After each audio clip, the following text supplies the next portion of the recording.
Et à la vue de vos petits yeux, Anne, j'ai l'impression que vous n'avez pas beaucoup dormi cette nuit. Non, alors ça c'est simplement ma paupière asiatique qui n'en est pas une. Certes, mon visage n'est que joue, mais c'est parce que je sais rebondir. Bref, pour tout vous dire, j'ai donc passé la nuit les yeux rivés sur les écrans. Comme d'habitude, quoi. Alors non, cette fois-ci, c'était pour la bonne cause. Je me suis nourrie de connaissances en développement personnel. Et ce qu'il y a de bien avec cette matière, c'est qu'elle est tout terrain. Il y a les podcasts, les conférences sur YouTube, les conférences TEDx, les articles, les chroniques, les livres de ceux qui ont touché le fond de la piscine et qui ont donné l'impulse pour remonter à la surface. On n'a pas le temps de penser. Si vous pensez, vous êtes mort. Je ne suis pas sûre. Il n'y a qu'à regarder sur Instagram ou Facebook les comptes qui traitent de ces sujets où certains partagent des citations inspirantes ou coups de poing, c'est au choix.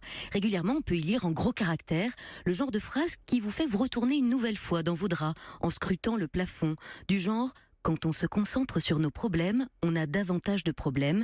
Et quand on se concentre sur les possibilités, on rencontre davantage d'opportunités. » Ou encore, regardez bien où sont vos zones d'insécurité, où sont les endroits inconfortables pour vous. Dans quel type de situation vous perdez vos moyens pour enfin comprendre ce qu'il reste à guérir en vous. Il y a aussi des messages tels que tout ce que vous traversez vous prépare à obtenir tout ce que vous avez demandé à la vie. Ou encore, qui d'autre à blâmer ou à féliciter que soi-même? Qui d'autre que nous pour rectifier le tir, pour changer les choses à chaque fois que nous le voulons? Ils ont fait des études. Dans 100% des cas, ça fait de l'effet.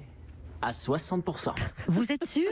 Refaites le calcul, parce que franchement, c'est le genre d'images, de messages qui peuvent remonter le moral à des moments clés. À plusieurs reprises d'ailleurs, j'ai moi-même fait des captures d'écran de ces phrases inspirantes que j'ai rangées dans un dossier dans mon téléphone, et les jours où mon âme devient anthracite, je me repasse ces messages motivants pour traverser ma journée sans trop d'encombre. Mais plus que toutes ces petites phrases, ce qui me fait beaucoup de bien, c'est celle qui s'invite régulièrement dans mon fil d'actualité. Cette phrase qui me lance un « Hey, toi !» Arrête de scroller, arrête de faire défiler les images avec ton pouce sur ton smartphone sans vraiment t'y attarder, sans vraiment t'y attacher, simplement pour tuer le temps, te donner une contenance.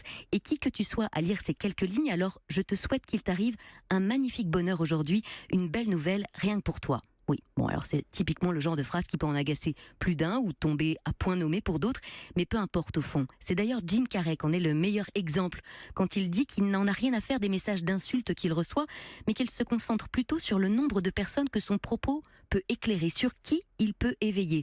Et si ça change la vie d'au moins une personne, alors ça valait le coup. Bref, comme ça m'a égayé cette nuit blanche, comme ça m'a recentré sur mes objectifs, j'ai furieusement envie de vous faire partager ce petit moment, de vous le faire vivre à vous, auditeurs, de vous offrir ce shoot d'envie, ce shoot de vie, mais cette fois-ci, radiophoniquement. Si vous écoutez cette voix, j'espère que quelque chose de vraiment chouette va vous arriver aujourd'hui. Oui, tous autant que vous êtes, que vous écoutiez ce message depuis votre voiture, au bureau, dans votre salon. Vraiment, sincèrement, je vous souhaite la meilleure des vies.